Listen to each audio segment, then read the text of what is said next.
The sexy guys. Explore what the sexy guys do. Explore what's all on their minds. And a thing or two, about a thing or two, about a thing or two. Mansplaining is deciding you're gonna search for the truth. Mansplain me, baby. Mansplain. There can be no thinking that would be uncool.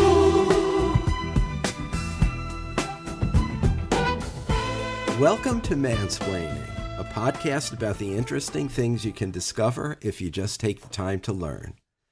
My name is Joe. I'm your host for this week. And as always, I'm joined by my college friend, Mark. Together, we'll explore what's on our minds and hopefully figure out a thing or two about a thing or two. Mark, I've never been to China or Japan. Just wondering, have you been?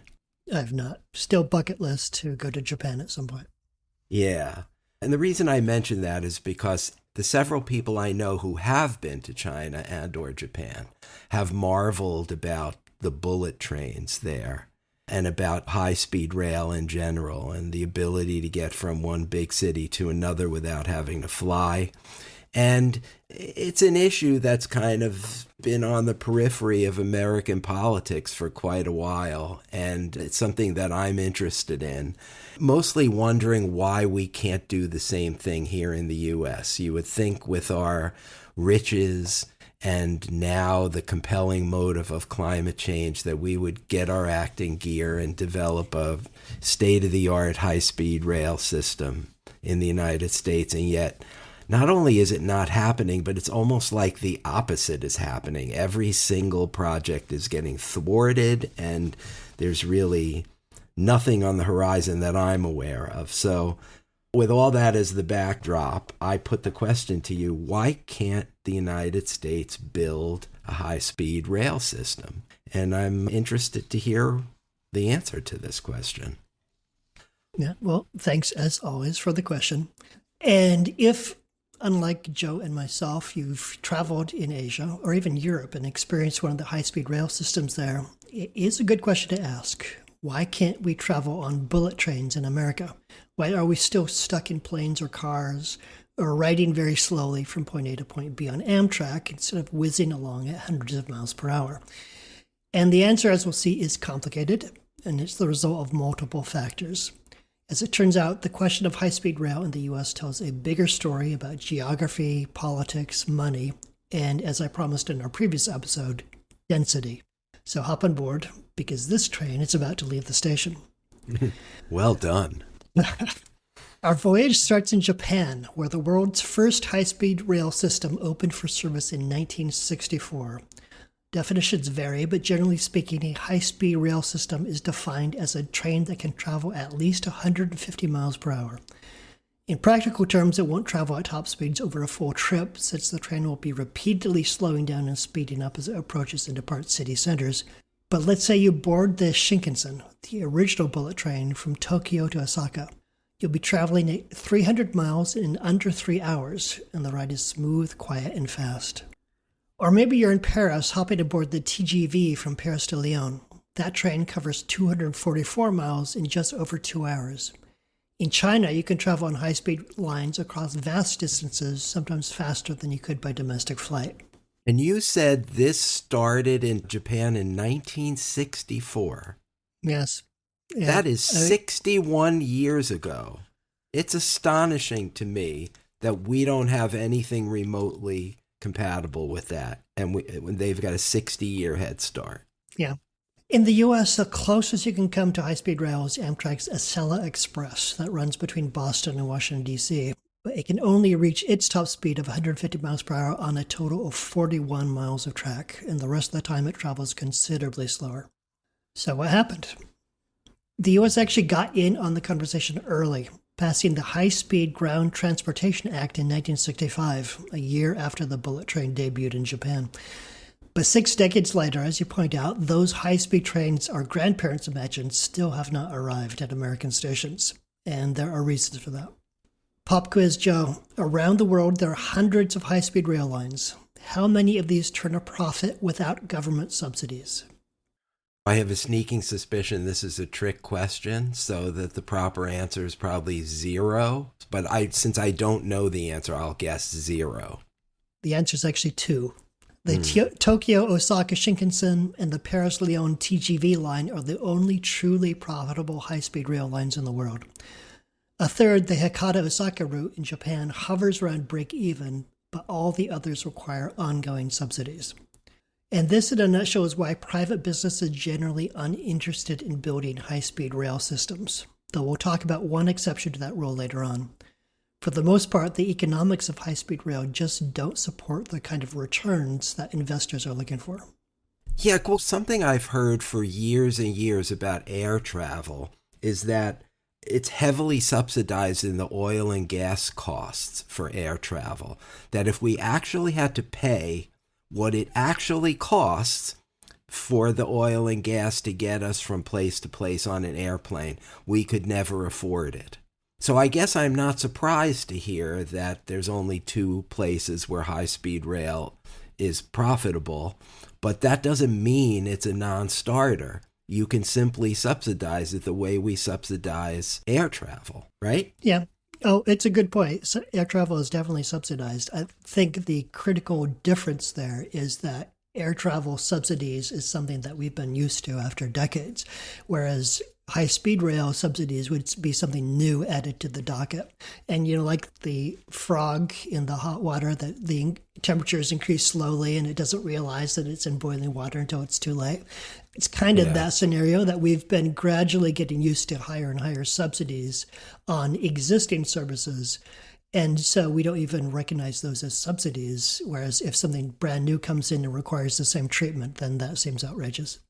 Yeah, no, that's a good point. I got this apprehension as you were saying that people might some of our listeners might just stop listening at this point. Well, it's unaffordable, so why are we even having this conversation? Well, there are a lot of things we do that are unaffordable and we subsidize it. And so that's why we need to have this conversation.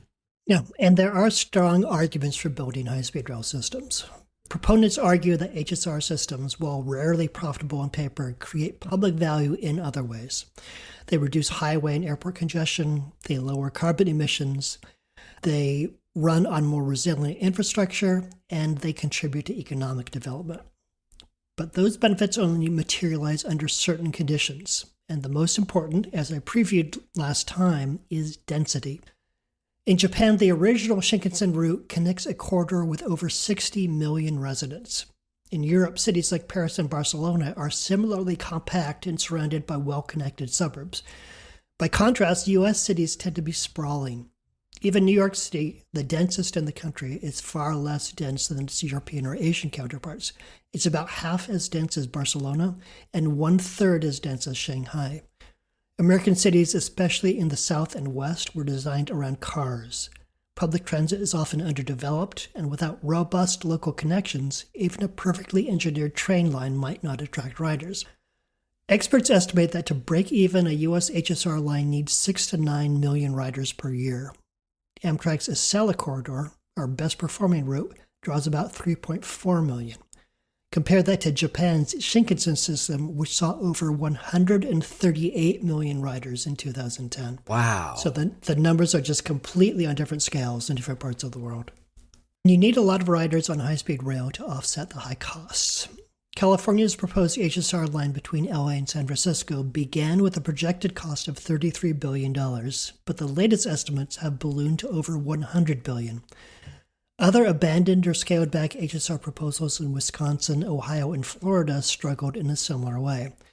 In 2011, governors in all three states rejected HSR projects that would have been partially funded by the federal government, citing concerns over cost overruns, the need for local matching funds, and the long-term viability of the rail systems. And using the LA to San Francisco example, my understanding is all that's been built of that line so far is some inland route going through farmland in California that kind of defeats the whole purpose of connecting the two major cities, and using your density argument of a minute ago seems to make zero sense to start a high-speed rail system in California by connecting farms to each other on trains that nobody's going to ride, right? Yeah, but most likely that was the path of least resistance for the developers, that was the easiest stretch of line to lay, and so that's what they first dug their shovels into the ground. Right. Even modest train upgrades can face challenges. Take the Texas Central Railway, a proposed private line between Dallas and Houston. After years of legal and financial obstacles, its future remains uncertain. Meanwhile, the Pacific Northwest Cascadia HSR proposal linking Portland, Seattle, and Vancouver is stuck in the planning stages with billions in projected costs and no firm start date. High-speed rail is expensive, particularly in the U.S., where construction costs are generally double what things cost in other parts of the world because of higher labor costs, safety regulations, and so on. Laying track over flat ground in America might cost $100 million per mile. In mountainous terrain, the cost can rise as $200 million per mile. By contrast, highways for cars average $11 million per mile. Add to that the cost of operation and maintenance, and it's easy to see why projects can stall. Unlike Europe or Japan, the U.S. lacks a mature HSR construction industry. With no standardized designs or supply chains, each project essentially starts from scratch and pays a premium for it. Right. And in addition to the strategy you just mentioned, there's also a question of long-term funding. I mean, the interstate highway system was built over a few decades. I think it started in the 50s and didn't actually end until the 1990s. So you need a long-term funding commitment in order to build high-speed rail. And that Right. seems like something that only Congress can ensure. So probably another reason why we're not even close to having it here, right? Yeah. And I think this links up with some other episodes we've done where it's a particular challenge politically for us these days to engage in long-term commitments where administrations come in, administrations go out, congressional majorities come in and Yes. go out, and the will to continue funding things varies over time as different parties come into control. So it is an increasing challenge the longer you need to keep the funding flowing, particularly for something like HSR where the funding is in potential, at least permanent, where you would need to continue to subsidize it and to fund it. Yeah, I mean, we used to agree that some things were public goods, and now everything is so overly politicized that high-speed rail is probably seen through some left-right prism that it wouldn't have been seen through 60 years ago. So here we are, right? Yeah, and you've touched on a point that I'll be bringing up later, so good insight there. But some of our listeners might be wondering, why don't we bypass the cost of laying new high-speed tracks and just use the rail tracks that are already there?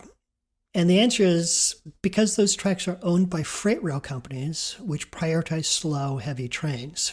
And high-speed trains require straighter curves, shallower grades, and precise engineering to maintain safety at high speeds. If you put a high-speed train on conventional tracks, it would be forced to travel at low speed for most of the trip, which brings us back to the Acela scenario. A lot of this is an outcome of America's romance with the car. After World War II, America bet big on cars and planes. We built highways, subsidized gas, and let the railways transition into a carrier of freight. Suburbs spread out and driving became a way of life. Passenger trains became a sort of quaint alternative to more conventional modes of travel. In other countries, the opposite happened. Cities stayed dense, trains remained central, governments kept investing. So here's another quiz. The U.S. High-Speed Rail Association has proposed a 17,000-mile high-speed rail network throughout the country. What do you guess the estimated cost of that network to be? Oh, boy. If it's costing $100 billion just to lay track in California, I can't imagine. It's got to be in the hundreds of billions is my guess. The answer is $3 trillion. And to put that number in context, if you took the cost of constructing the entire interstate highway system and adjusted it for inflation to get into today's dollars, it would be 1/6 the cost of the proposed network, and that $3 trillion system would carry about 2% of the nation's travelers and zero freight.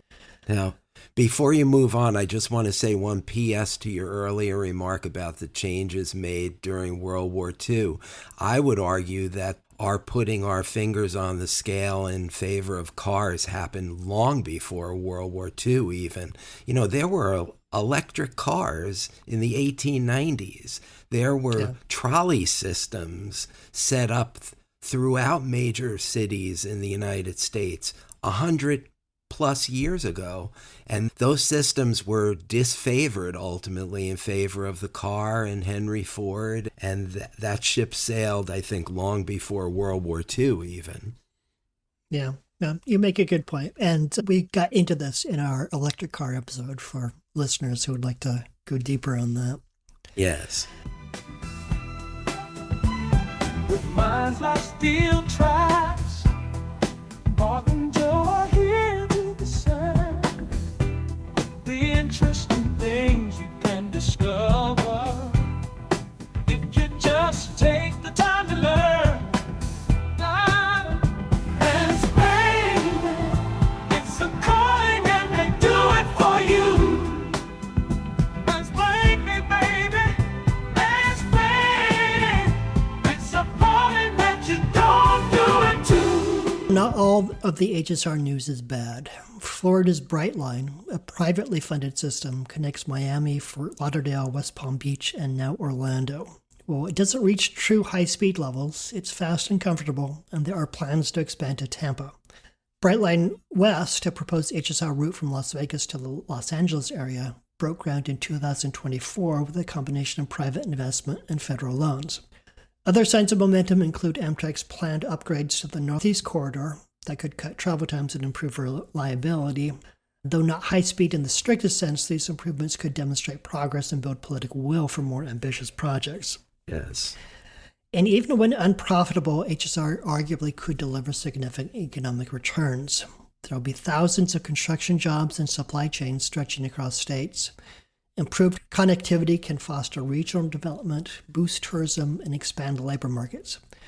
One study of California's project estimated 400,000 construction jobs and a $1 billion annual economic impact once operational, though some have argued that these figures are overstated.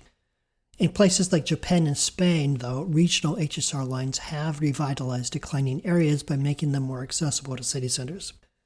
And yes, HSR systems are often subsidized worldwide, but as we've mentioned, so are highways, airports, and airlines. The U.S. aviation sector received billions of dollars in COVID relief, and roads are quote-unquote free at the point of use, but they're, of course, funded by tax revenue. Other countries have a different view of subsidies. In France, for example, subsidies are viewed as investments in national cohesion, sustainability, and regional equity. In Japan, the government sees rail as essential infrastructure, just like electricity or water. The economic value isn't just measured in ticket sales, but in reduced congestion, energy savings, and enhanced national productivity. So to answer your question, Joe, it's not a technology problem that's holding the U.S. back. The reason we don't have high-speed rail is a function of a complicated mix of geography, history, money, politics, and culture. And the idea of high-speed rail in America isn't dead. Coming out of the pandemic, a lot of people are interested in alternatives to air travel. A 2024 survey by Newsweek showed 60% of American voters in favor of some form of high-speed rail. So there is a potential wellspring of support. We can also, however, anticipate entrenched opposition, particularly within that portion of the electorate predisposed to dismiss high-speed rail as an overpriced and inefficient system that requires taxpayer support, but whose benefits are felt by only a small portion of Americans. And to make high-speed rail viable in the U.S., it's not just a matter of laying the tracks and building the trains. The challenge would also involve making passenger rail fashionable again and convincing tens of millions of Americans to change the way they travel. That's possible, certainly, but it will be difficult. And until then, high-speed rail will be a tourist attraction for people like you and me. Yeah, that's not a surprising answer. I was thinking as you were talking about the Brightline in Florida and Brightline West, maybe we just need to see some of these projects succeed, in order for others to get funded. Because what we've heard about so far is the debacle in California, which is really sad because California prides itself on being the kind of the conscience of the nation and also the innovation state, you know? Right. So for it to fall flat there, but maybe it needs to succeed in a place like Florida in order for the rest of us to see that happen and realize it's viable, you know? Yeah, and we also need a politically viable definition of success that does not depend entirely on ticket sales, because we don't have in this country the sort of density between closely co-located urban centers that you can get in segments of Asia or Europe. So we're never going to get to Japan's ridership percentage. That's unattainable within America, I don't think. And so we need a definition of success that can stand up to scrutiny and to stand up to political opposition and still generate a wellspring of support. And that ultimately, I think, is the bigger challenge, is coming up with that vision for high-speed trail that people find aspirational and inspiring, and so that they are okay with the idea that their ticket sale only goes to a portion of the cost and the rest is paid by way of your taxes. Yeah, no, that's a good point. And I'm also thinking, as you're saying, that we need an apples to apples comparison to be fair to proponents of high-speed rail in the U.S. It's unfair to compare it to China, for example, right? Because China is a one-party totalitarian state. It can just decide this is what we're going to do, and it's in the economic interest of the country, and they're not screwing around with eminent domain and paying off landholders and all those impediments that the American system has to deal with. So it's a lot easier to build high-speed rail in a place like China as a result, whereas in the U.S. it's bogged down in all kinds of land use issues, and is what's one of the things that's bedeviling the folks in California right now.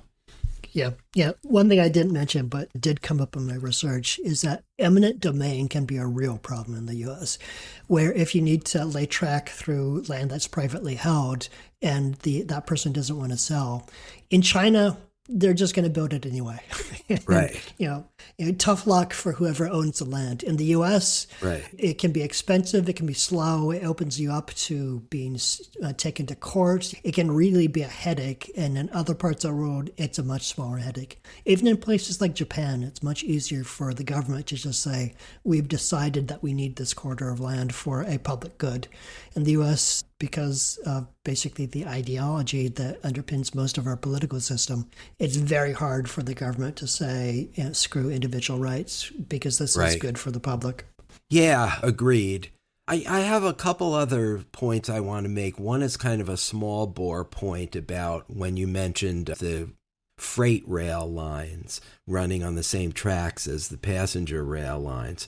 It's also my understanding, I can't remember if you said this, that the freight rail lines actually own the track, right? Which makes it even more complicated because they give themselves priority. And it seems like one logical change, I'm not saying this would be easy, but one way to rethink this that would be conducive to high-speed rail is to give the passenger rail the priority over the freight rail, you know? Yeah, right. And until that happens, we're not going to make the kind of leaps and bounds progress that we might hope to make.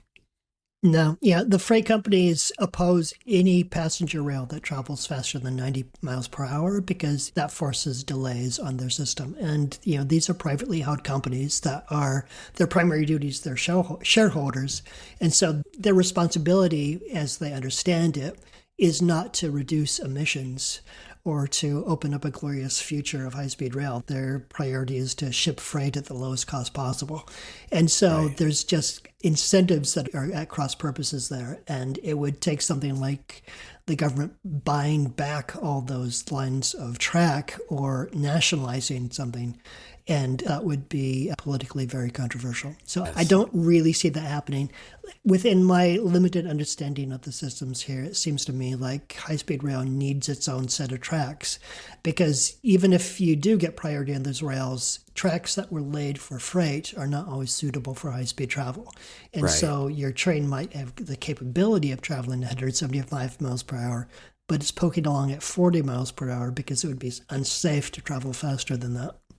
Yeah, just as a side issue, would be interesting to know what percentage of goods get shipped by rail these days. I would guess that much more is shipped by truck or plane these days, and that freight trains are going the way of the dodo bird. And then again, I was in Kansas City about 18 months ago and looked down over a rail bed, and there was a freight train going by, and it was one of those endless 15 minutes later, it's still going. So maybe it's just because I live in the Northeast, I'm not seeing freight trains, and yet they still take up a significant percentage of, shipping duties.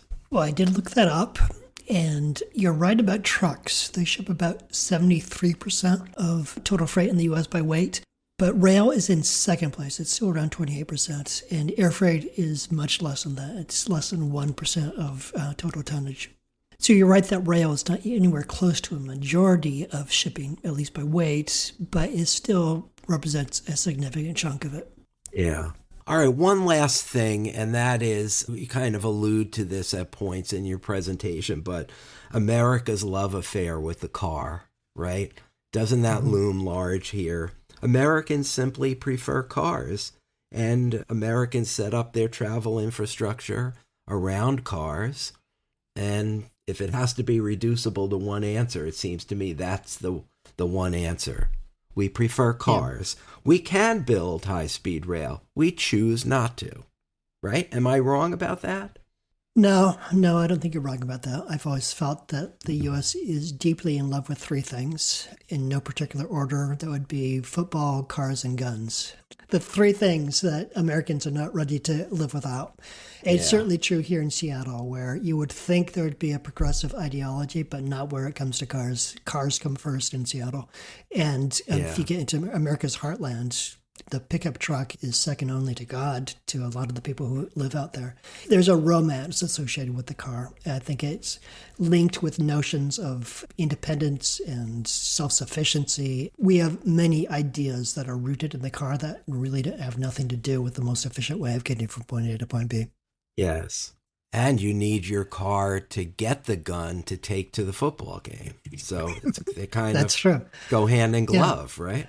Yeah, what's the point of having that rifle if you can't mount it on the back window of your pickup truck while you're having the tailgate party before the football game? Shoot at the people who are rooting for the other team. Yeah. Mm-hmm.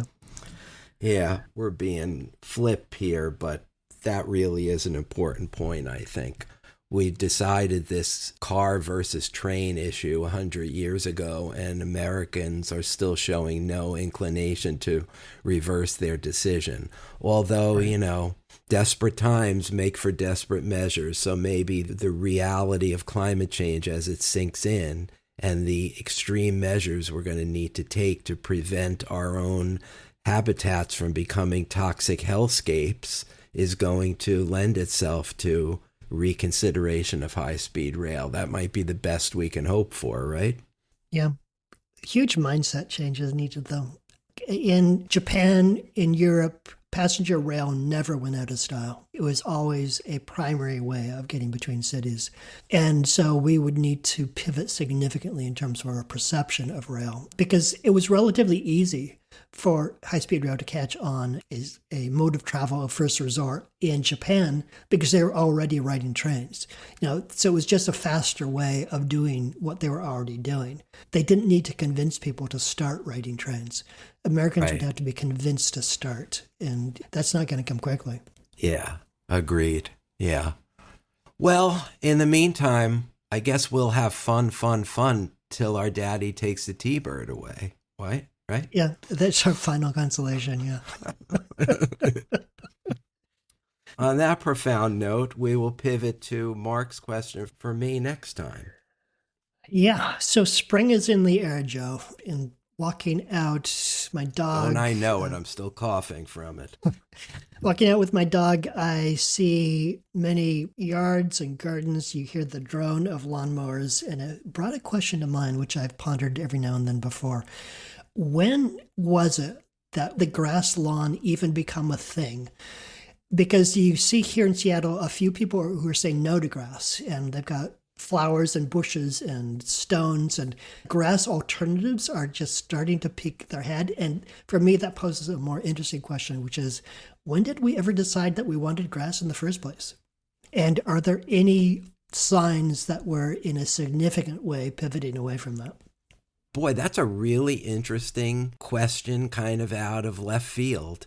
And it's almost like an aesthetic question in a way. So I'll be interested in researching the history of America's obsession with grass lawns, and I will get back to you. This will be a fun one, I think, to research. Yeah. Okay, I look forward to it. Yeah. So you just heard it, folks. I will go off and research Mark's really interesting curveball of a question about grass lawns, and we'll be back with you in a few weeks to convene that discussion. But until then, I hope you will dig the latest sounds from the Red Hot Mansplaining House Band, which is about to perform again at the end of our episode. And Mark and I will speak to you next time. See you then.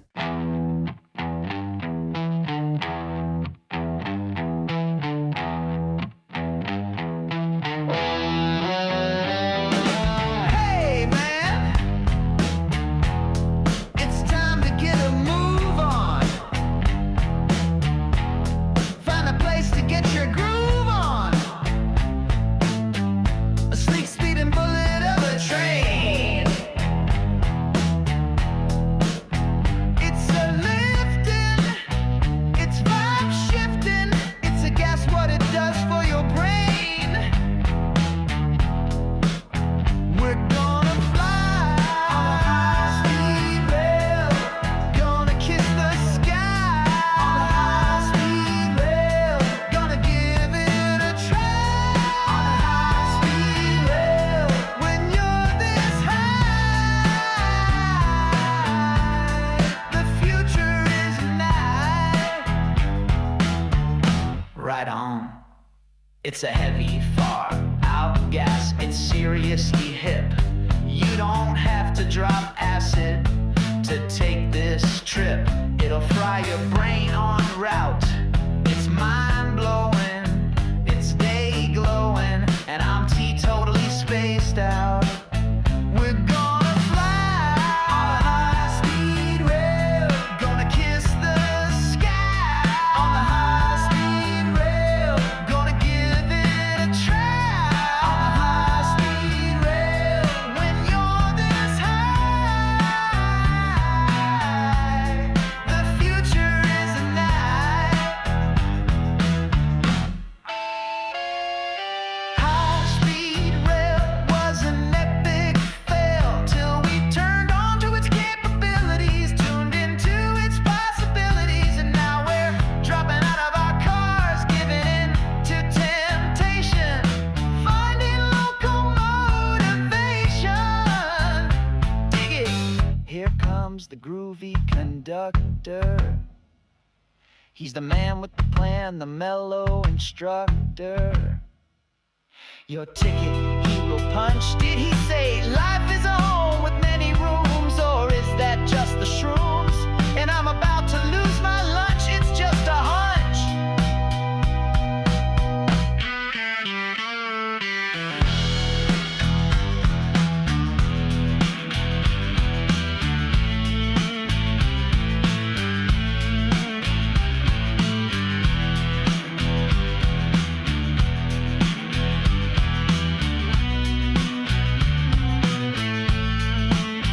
We're gonna fly on a high-speed rail.